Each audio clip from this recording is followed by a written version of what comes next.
Well, the title of the sermon today is What's the Plan? What's the plan? Okay, what's the plan? And how many of you would say that you are planners? You like planning things? Raise your hand. You like to plan? How many of you are just kind of like the fly by the seat of your pants type people? You just go, roll with it. That's kind of how I am. See, it worked out good because my wife's a planner. I'm not. My wife is a hardcore planner. Like, if you want, now she ain't doing it for free. There's something that my grandpa taught me before he passed away. He said, if you do something good, don't do it for free. Okay? That's good life advice to live by. If you do something real good, don't do it for free. But if you ever need something planned, like a party, she's got you. She'll do awesome. But I'm not a big-time planner. Never have been. And one of the things that, one of the ways I want to start off this sermon was to talk about kind of my backstory. So if you've been to any of our CP 101 classes, 201, I teach 201. If you've sat through the 201 class, you know that one of my things here at the church that I do is I plan services, kind of the strategy behind some of the things that we do and make sure we kind of stay along the lines of our strategy for ministry. That's kind of my thing. So I like to, whenever I get up here and talk, which I don't speak a whole lot, but when I do, I always try to come at it from the perspective of nobody in the room knows me, okay? Because I want anybody that walks in, if this is your first time, I don't want you to kind of feel like you're on the outside looking in if I throw out all these hilarious jokes and you just don't get them, okay? I'm just going to assume if I say something and you don't laugh and it was meant to be funny that you're new here and you just don't know, okay? But I figured what I was going to do today is, since we're talking about plans, I wanted to give you some backstory on the plans that I had for my life. How many of you would say that you had some very strategic plans for your life at one point or another? Raise your hand if you feel like you had some plans laid out. So here was my plan. So I graduated from Southview High School, 2004, class of 2004. That was right before Grace Creek High School opened. So we had a huge graduating class. We had almost 500 people, which is really large for this area. And to be perfectly honest, and I don't say this arrogantly, even though it's going to sound that way, high school was not hard for me. How many of you would say high school really wasn't very hard? I know it's hard for some people. I'm going to let you in on a secret. For all the students in the room, I'm going to give you some advice on how to get through school. Go to school, okay, number one. Turn in your work on time. Be respectful to your teachers, and guess what? You'll get through it. There you go. If the students in the room, you don't get anything else out of what I said, I just gave you some golden nuggets right there. Go to school, turn in your work on time, and be respectful of your teachers, and guess what? You're going to move right along to the next grade.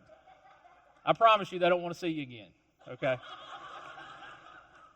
But for me, coming out of high school, this was my thing. I grew up in a pastor's home my entire life. I was in the womb in church. My dad was a pastor. And I saw all the bad side of church. Everybody talks about they hate politics. It ain't nothing like church politics. I saw the dirty stuff. I saw the bad stuff. I saw all the bad things. Now, I saw good things, but how many of you know it's a lot easier to remember the bad stuff? So I saw a lot of bad stuff growing up in church and just saw how vindictive people were and two-faced and all this kind of stuff. And I decided from an early age, I come from a long line of preachers, people working in the church.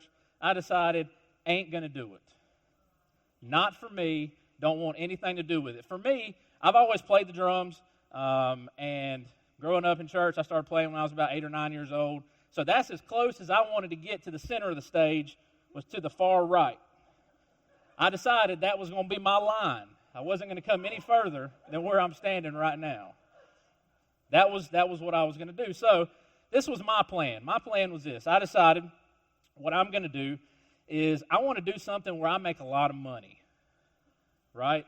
And I was like, I'm a smart guy, got real good grades in school, so I'm going to be a pharmacist, not a street pharmacist, just a regular pharmacist. Okay, let's make sure we get, there is a difference. I know we've probably got some people in here that at one point or another were street pharmacists, and it's okay, we accept everybody here. But I wanted to be a pharmacist. At least I thought that's what I wanted to be. So I applied to Campbell University, got in. I ended up graduating out of like 500 people in my class. I was number 13, which is pretty good. And so I applied to Campbell, got in, and got a academic scholarship, not a full one because that place is expensive and they don't give away money very easily. But they gave me a partial academic scholarship. Even with that, it was still really expensive. But I decided, I grew up in a pastor's home. We was poor. Church folk, working in the church, you don't make much money. I was like, I told backstory. So whenever I first started dating my wife, anybody ever watch Friends? Okay, you know how Joey doesn't share food? I don't share food either. I still don't like sharing food. Okay, I hate sharing food. So one of the first times me and my wife went out, she started eating off my plate, and I thought, well, this is the end of this. My whole thought process was, I got a decent job. I can buy you whatever you want. If you want one of these, I'll buy one. Just don't touch my food. Because I told him, my mom and dad, they always wondered why I was that way. Because we were so poor at one point in time when I was a little kid that it was a struggle to have food sometimes. And so I decided once I got old enough and we could afford food, nobody's taking mine. Okay, nobody is taking my food. But that's kind of how I was. All right, I didn't like sharing. But anyway, getting back to the original story. So I decided, I'm gonna go to Campbell. I don't want to be poor no more. Pharmacists make really good money. I was like, 4 years, I'll have me a good degree, a good job. So I get to school, and the first semester of school. Now I'm gonna be honest with you. Like, I took my own advice. I was very respectful to teachers. Turned in all my work on time. Paid attention. Did well on everything. When I got into college, I realized I didn't know how to study. That is the thing. That is the thing. So I just assumed if I went into class and I listened and I took some notes that I was going to be fine. Well, when I got that first test and I got a 27, I realized this ain't going to be the same story. This plan is already going off the tracks. So first semester of college, I ended up with 2 Fs, a D, and a C. That's not a good GPA, guys. Going from like a 4.25 GPA in high school to like a 0.75 or something like that. Not good. This is how bad it got. So towards the end of the semester, my parents had found out. I tried to get home and scoop up the notice in the mail that I wasn't doing good. Didn't time it out right. But whenever that notice got sent home, my parents, I thought they were going to kill me. But they said, why don't you get a tutor? I'm like, for somebody that's never struggled with school, that was kind of a humbling thing. I was like, all right. So I found the smartest person in my class in one of my chemistry classes. Paid him to tutor me for like 2 or 3 weeks before the next test. This is how, they're laughing because they know the story. This is how bad it was, okay? I took this test. Not only did I fail it, but my tutor failed it. I made him dumber. I made him not know chemistry anymore. So after that, he decided, he was like, I need to get away from this guy. He's bad luck. This dude, like, up until this point, had got like 99s, 100s on this test, and the teacher, like, I saw after she handed out the test, he went to the teacher and was talking to her, and she was asking him all kinds of questions. What happened on this test? And he was over there looking at me. I'm like, but that was my plan, okay? And it went off the rails real quick. I figured out it didn't matter how much I studied. Being a pharmacist was not for me. It was not in my plan. Fast forward a few years later, and I graduate from college. I crammed 4 years of college into 6, and finally got a degree. And I met my wife. This is my wife right here. Isn't she gorgeous? I look pretty good too, but she's gorgeous. That picture was taken about a month ago. We were in Ireland. I really miss being in Ireland. Gosh, y'all. I'm thinking we need to start a Cross Point, Ireland campus. I'll head it up. I will head it up. I will step forward and bear that cross, okay? But that's my wife, and I love her to death. She's wonderful. I met my wife, and we started developing a plan, right? I also have if you don't know me, I also have a baby boy, and his name is Gus. Okay? That's my baby boy. We got more animals, but he's the one I like the most, if I'm being honest. Everybody's got, if you got more than one pet, you got one you like the most. Kind of like you got a favorite child if you got more than one. Like, Marissa is my dad's favorite, and I'm my mom's. We all know it. She don't want to say it out loud, but she knows. But so we met, and, it was wonderful. It was great, and we had all these plans. I remember proposing to her, and she gave me a weird look when I asked her to marry me, which scared me. I thought I knew she was going to say yes, and then she gave me this look like, for real? Am I about to get a no? But she said yes. So we had all these plans for what we were going to do with our life together. And we had there's some people in the room that were actually at our wedding. We got married in Georgia. My wife's from Georgia. And so we got married in Perry, Georgia, which is where they actually have the National Fair. It's beautiful there. We got married on a plantation outside. It was extremely hot. It was during the middle of the summer. But we even had an air-conditioned tent for our reception. It was wonderful. Like, I didn't have anything I didn't do anything for planning that wedding. It was wonderful. That's all you need to know. I didn't have anything to do with it. She let me pick one thing. It was the song that we walked out to. Other than that, she didn't ask me anything. So that's just the way that goes, I guess. But so we're on our honeymoon. Hallelujah. We were on our honeymoon. And then I remember one night we were sitting at dinner. And my wife looks at me and she goes, "Something's wrong with my dad." I said, "What? Like, why are we talking about either one of your parents on our honeymoon, number one?" But she's like, "There's something wrong with my dad." And I was like, "What are you talking about?" I started doing this thing. I'm like, there's nothing. I thought maybe she had a bad dream, something like that. And so we had all these plans for our life. We had planned on being here, and she was going to go to law school. My wife got a pre-law degree. She wanted to, she had all these big aspirations for being a lawyer. And I remember where I was at. I was at the Hope Mills Walmart. I walked in the Hope Mills Walmart when her mother called me and told me her father had terminal cancer. That was 6 weeks after our honeymoon. And that messed up the plan just a little bit. It messed it up really bad. Seeing the person that you love the most go through something like that, it's rough. How many of you have ever been through or known somebody that's been through something similar to that? And you have an idea of what the plan is. You think you know what the plan is, and you realize, I don't know if this is the plan. Everybody at some point or another has asked this question: does God have a plan for me? Has anybody ever wondered if God actually has a plan for you? I've thought it all the time. And so today what we're going to do is we're going to step back a little bit, and we're going to look at the 4 categories of people that we have. Everybody, I think, doubts the plan or wonders about the plan for their life. And so there's pretty much everybody in the room at some point or another, maybe even right now, you fall into one of these categories. Maybe you say, I don't know the plan. I don't know what the plan is. Maybe you're a new Christian. Maybe you're new to just coming to church in general. You haven't really developed a relationship with God. That's fine. But maybe you're sitting here and you're like, I just don't know the plan. If there is one, I don't know it. I don't know what I'm supposed to do with my life. I don't know where I'm supposed to go next. I don't know the plan. To be perfectly honest, all these things that I'm about to tell you, I've felt at some point or another. Second thing is maybe you believe, I don't believe there's a plan at all. I don't believe there is a plan. I'm going to be 100% honest with you. This is the category that I fell into after my father-in-law got cancer. The first 1.5 to 2 years of our marriage was not what we wanted it to be. We didn't get the honeymoon phase of a marriage.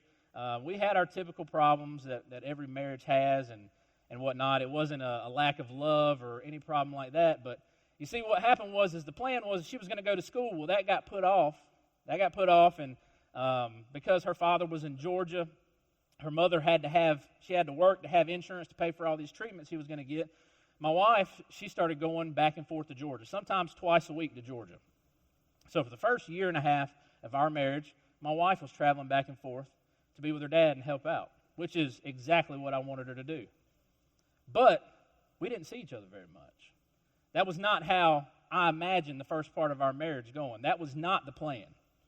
And so there was so many times when I was at home by myself, when she was in Georgia, and I was wanting to hang out with my wife after work, that she wasn't there and I was in the house by myself, that I wondered, there must not be a plan, because this don't feel like there is one. Maybe you're in this category. Maybe you say, I missed the plan. Maybe some of you are like, I felt like my life was on track. I was doing well. I did good in school, and I got a job offer, and I got this one job offer that I always wondered if I should have took it, and it just feels like I'm not living in the right plan. Maybe I took the wrong job. Maybe there was a wonderful plan that came through, and I just completely missed it. I believe there was one, but I also think that I missed it at some point. And lastly, the one that I think a lot of us fall into is I messed up the plan. How many of you have ever felt like you just messed the plan up? I mess the plan up every day. There's a plan that I have for my day. I'll have a plan for my day, and it gets messed up very early in the day at some point. If you've got kids, I can guarantee you that your plans get messed up all the time. If you've got a lot of kids like Vernette, Dr. Gilbert, your kids mess up your plans all the time, mainly the boys, messing the plans up. All right? Plans get messed up all the time. And there's been many times that I felt like I was living in the plan. Once I finally got away from, I decided I wasn't going to be a pharmacist, I started becoming more open to the idea of being involved more in church. And, here I am. And I decided to venture a little bit further towards the center of the stage. I don't always feel, it's kind of a weird thing. Like, it doesn't make me nervous to stand in front and talk in front of people, but it's not the thing that I'm the best at here. You understand what I'm saying? Like, I enjoy it. I enjoy being up here and talking, but my thing is I like being back there with those guys. I like the behind-the-scenes stuff. I've always been that kind of person. But for a lot of you, you fall in right now to where you think you just messed the plan up. And basically what's happened is your life doesn't look like what you thought it would look like. Anybody ever thought of that? Your life doesn't look like what you thought it should look like. There's this thing going around on the internet. It's always, and it's fun to do. Fun to Google this. There's a hashtag. It's called What I Wanted versus What I Got. Okay? If you ever get some free time, just Google those words, and you will laugh for hours and hours. So I'm going to show you a couple of examples. So this first picture right here, this is what this lady ordered. Okay? This is what she wanted, which I don't get it because that's like, you got mittens down here, like that's like a jacked up hoodie. Like you want the hands to go all the way through, right? I don't know. That's just like something extra that some of these girls that like pumpkin spice lattes would get. But that's what they were expecting to get, and this is what they actually got right here. You got to check the sizing, guys. All right? That was probably an extremely cheaply made version that came straight from China. And they didn't read the reviews, apparently. Now, one of my favorite things to do, and because I'm a little bit demented, I guess, is I like to Google bad tattoos. I like tattoos. I've got tattoos. I'm going to get me a face tattoo before too long. No. Another life advice, don't get face tattoos. You can get them anywhere else, that's fine. But I love Googling bad tattoos. Okay, it's fun to me. I guess I get a little bit of pleasure out of other people's misery. But I was Googling some tattoos that were interesting. And so this one right here was what it was supposed to be. Okay, they wanted a picture of Timon and Pumbaa. And it was supposed to say Hakuna Matata. It means no worries for the rest of your days, except for this tattoo that's permanent. And this is what it turned out like right here. That is like a terrible prison tattoo. Like if you're in prison getting a Hakuna Matata tattoo, you got bigger problems. But that is absolutely terrible. They expected to get the previous. They wanted Timon and Pumbaa forever tattooed on their body for some reason. Maybe that meant something wonderful to them, but that's not what they got. And this is especially true for another area of some people's lives, and it's called online dating. Online dating, the stigma around online dating has kind of went away. It's not really Everybody used to think it was crazy if you met somebody online. But isn't it true? Anybody, I ain't going to ask that because you might get embarrassed. If you've ever met somebody online or been on a date from online, what showed up at that coffee shop isn't what you thought it was going to be. This is a very common thing. You were expecting something like Chris Hemsworth to show up because you're like, man, this guy, he's in shape. He's got a chiseled jawline like me, and you're like, goodness gracious, this is going to be fantastic. And he shows up looking like Danny DeVito. What is this? When did you take this picture? They went on Getty Images and got a stock photo, apparently, right? But what showed up isn't what you were expecting. And one of the biggest things that messes up our plans is this word right here, interruptions. Interruptions is what messes up our plans. And isn't it true that like anything going on, you got a plan going on in your life and you have an interruption, and it messes up the entire plan. It can be something as simple as you were going home from work, you had a dinner reservations, you and your wife, on your way home from work, got a flat tire, and it messed up the plans. Just something as simple as that. We have another word for interruptions, what we call a wrench, right? We say that a wrench was thrown into our plans. Anybody ever use that term? A wrench was thrown into our plans. And for some of us, the interruptions or the wrenches that were thrown into our plans were little. It was something like you were on the way, you were getting ready this morning, getting ready to come to church, and you have all your kids, you're getting them ready, and you're on time, and you got your littlest little girl getting ready, and she's got this nice dress on, and then she has a blowout and just completely messes up her dress. Okay? And you're like, man, I'm going to be late now because I got to wipe her down real good. I got to find something else to wear. Maybe it's something as small as that. Maybe it's something that small. Maybe it's something a little bit bigger. Maybe it's a little bit bigger wrench. Maybe it's something like you got laid off from your job. You had a plan, and you thought you were untouchable. You had a great job. Nothing was ever going to happen. You had job security. Then one day, your company got bought out by another company, and they started making cuts. And you had been there the longest. You were getting close to retirement, and it seems to work out that way. That's who they lay off. That interruption, that wrench got thrown into those plans and messed up your plan. For me, it was when we got married, my father-in-law getting the cancer diagnosis. That was the big wrench that was thrown into our plans.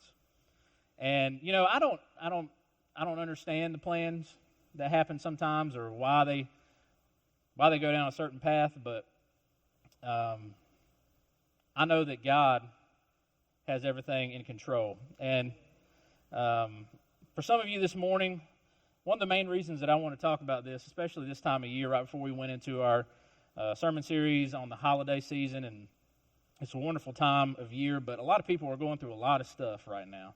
There's a lot of interruptions going on in people's lives, and I wanted you to get a bigger picture. I wanted you to step back and stop worrying so much about the plans today. I want to talk to you. We're going to throw a little Bible at you. We try to do that from time to time here. I want to talk to you about a man named Paul. Anybody ever heard of Paul? Paul faced a lot of adversity. He faced a lot of interruptions. These are some of the things that Paul went through right here. So he was thrown unjustly in prison. Okay? He was flogged, whipped 39 times. I was whipped more than that when I was a kid. Beaten with rods, almost stoned to death, shipwrecked 3 times. Now, let me explain something to you.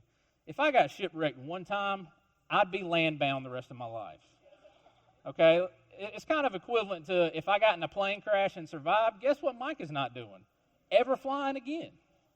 Never getting on a plane again. I know it's a very low likelihood, but this man had bad luck apparently. He was always facing adversity. And regardless of all that stuff, Paul did not waver in his faith to God. So what we're going to do is we're going to go to Romans chapter 8, verse 28. And I want to read and break down this verse a little bit. And I want to give you something that you can walk away with today, that if you sit here and you say, my plans have been messed up, I don't know the plan, I just don't know what's going on in my life, I want to give you something that you can leave with some hope today, okay? Romans 8:28, this is what it starts off saying. And we know that in all things God works. Now, if you don't believe that, the rest of this does you no good. Okay, the rest of this verse that I'm about to give you, if you can't believe that in all things God works, then this doesn't help you. All things, all those things that Paul went through, even in all those things, God was working in his life. Okay? He goes on and says, and we know that in all things God works for the good of those who love him.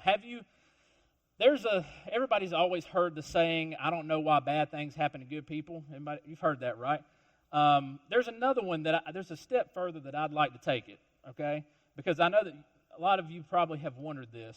I don't know, and I've thought this many times, why bad things happen to people who are Christ followers, who are doing their best to follow God, they're not perfect, but they're trying with everything they have to live a life according to God's ways.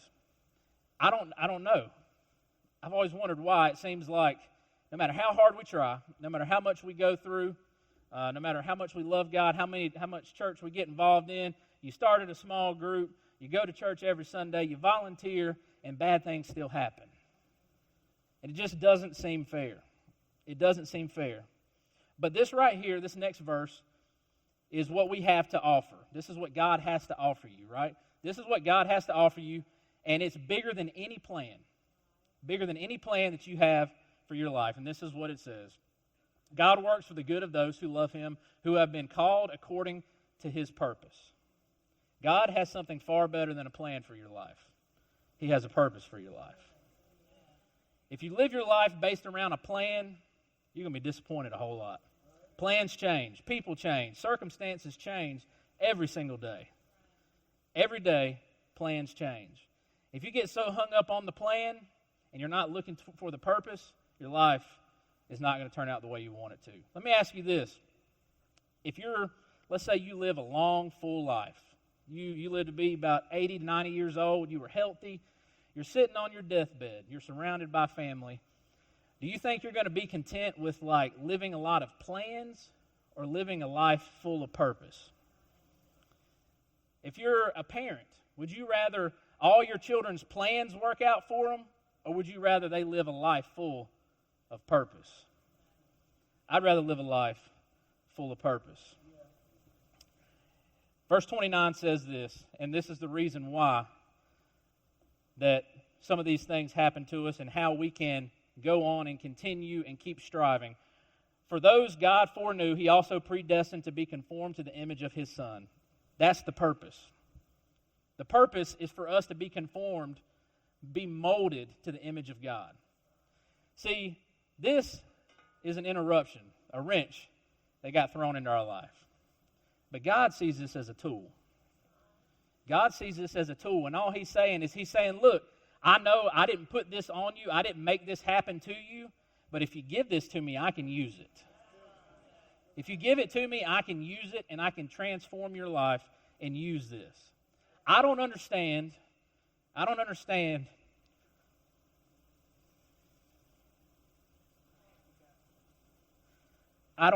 why my father-in-law had to die. Didn't seem like it was part of the plan.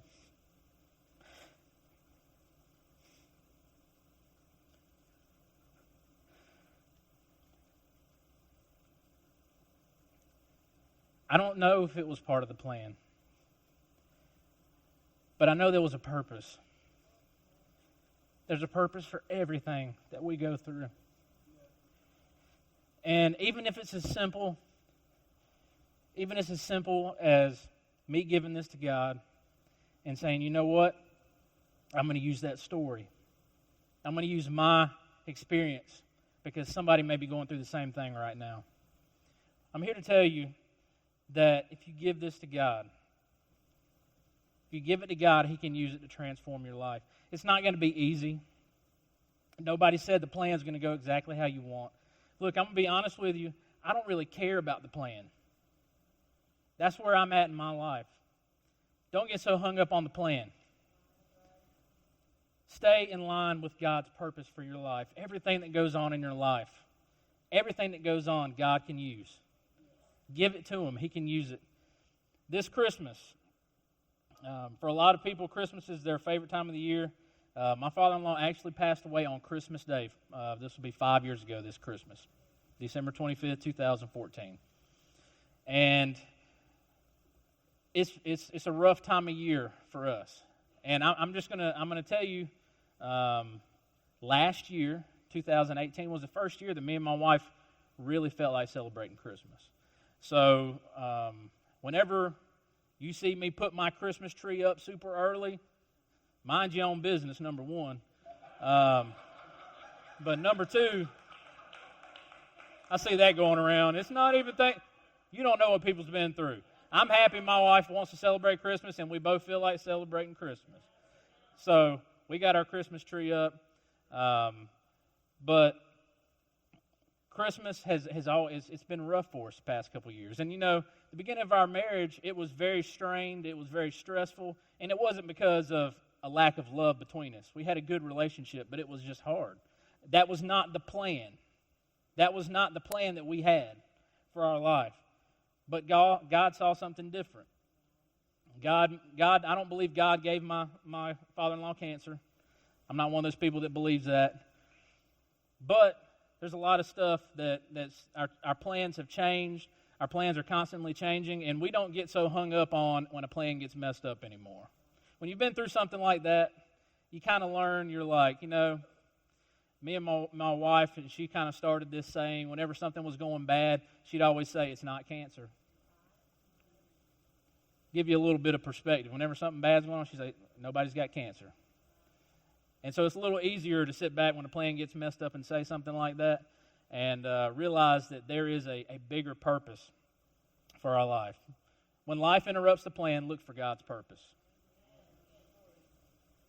So this is what I'm going to ask you right now. What interruptions are you going through right now that God can use you to conform you to His image or to mold you to His image? Right now, everybody in the room has something going on in your life, big or small, that God can use to draw you closer to Him and to make you more like Him. Everybody has something. So as we finish today, I'm going to ask you three things to consider. Okay, if you're new here, if you're not, you've been coming for a while, this is what I want you to consider. The first thing is, would you consider letting God be your good, loving Father? Okay, that's number one. Would you consider it? I'm not asking you to definitely do it. Just think about it. Would you consider allowing God to work a bigger purpose in your life? If you don't know God, it's going to be hard for you to have a bigger purpose. There's people that do amazing, wonderful things with their life, and they still feel unfulfilled. You know why? Because they didn't live for a purpose. If you live for a purpose, your life will be full of fulfillment. Okay? And the plans may change every single day. But if you look towards that purpose, your life will stay on track with what God has for you. The second thing is this: would you consider believing the life He wants to give you is better than the one that you have for yourself? Would you consider believing that? Would you consider believing that the purpose that God has for your life is better than the one that you had for yours?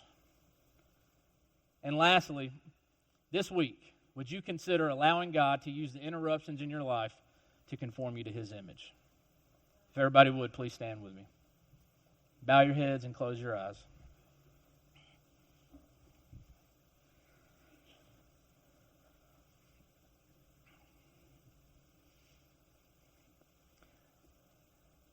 This morning, I know a lot of people, for a lot of people, the holiday season is rough.